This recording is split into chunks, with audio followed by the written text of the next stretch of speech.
విశాఖ ఘటనపై కేంద్ర ప్రభుత్వం తీవ్రంగా స్పందించింది. ప్రధానమంత్రి నరేంద్ర మోదీ, సీఎం చంద్రబాబు నాయుడు దిగ్భ్రాంతి వ్యక్తం చేశారు. మృతుల కుటుంబాలకు 25 లక్షల పరిహారం ప్రకటించారు. మృతుల కుటుంబాల్లో ఒకరికి ఉద్యోగం ఇస్తామని కేంద్ర మంత్రి కుమారస్వామి ప్రకటించారు. ప్రమాద వార్త తెలియగానే కేంద్ర ఉక్కు భారీ పరిశ్రమల శాఖ సహాయ మంత్రి భూపతిరాజు శ్రీనివాస్ వర్మ తీవ్ర ఆవేదన వ్యక్తం చేశారు. కార్మికుల మరణం తనను తీవ్రంగా కలిచివేసిందని పేర్కొన్నారు. ఆయన వెంటనే స్టీల్ ప్లాంట్ ఉన్నతాధికారులతో ఫోన్లో మాట్లాడి వివరాలు తెలుసుకున్నారు.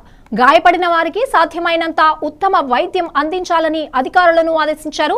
అవసరమైతే తరలించేందుకు ఎయిర్ అంబులెన్స్ సిద్ధం చేయాలని కూడా సూచించారు. ఇరువురు కేంద్ర మంత్రులు క్షేత్రస్థాయిలో పరిస్థితిని పరిశీలించి తదుపరి సహాయక చర్యలను పర్యవేక్షిస్తున్నారు.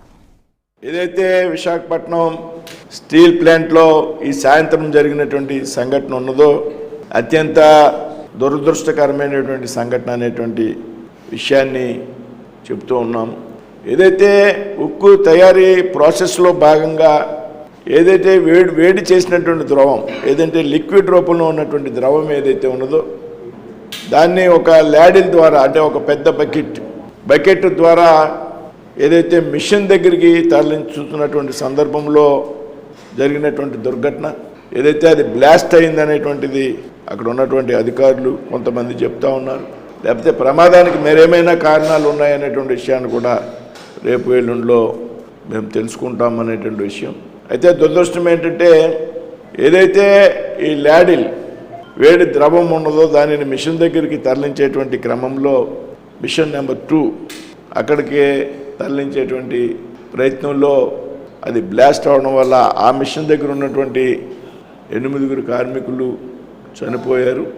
అదేవిధంగా పక్క మిషన్ దగ్గర పనిచేస్తున్నటువంటి 6 కార్మికులు తీవ్రంగా గాయపడ్డారు.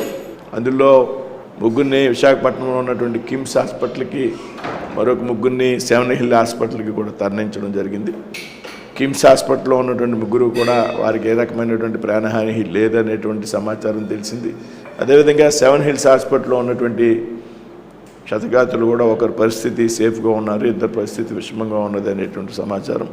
అయితే మొత్తం 6లో 4కి ఎటువంటి ఇబ్బంది లేదనేటువంటి సమాచారం జిల్లా అధికారి, కలెక్టర్గా ఉన్నటువంటి అధికారి, స్టీల్ ప్లాంట్ ఉన్నతాధికారులు కూడా అక్కడ వారికి వైద్య సహాయ సహకారాలు అందిస్తూ ఉన్నారు. ఏదన్నా అవసరమైతే కూడా ఎయిర్ అంబులెన్స్ ద్వారా కూడా వేరే చోటకి ప్రయత్నించాలి, అవసరమైతే ఆ ఏర్పాట్లు కూడా చేస్తూ ఉన్నాం. ఏదేమైనా ఈ దురదృష్టకరమైనటువంటి సంఘటన జరిగినటువంటి సమయంలో మనంతా కూడా అక్కడ ఉన్నటువంటి కార్మికుల కుటుంబాలకు భరోసా ఇవ్వాల్సినటువంటి అవసరం ఉందనేటువంటి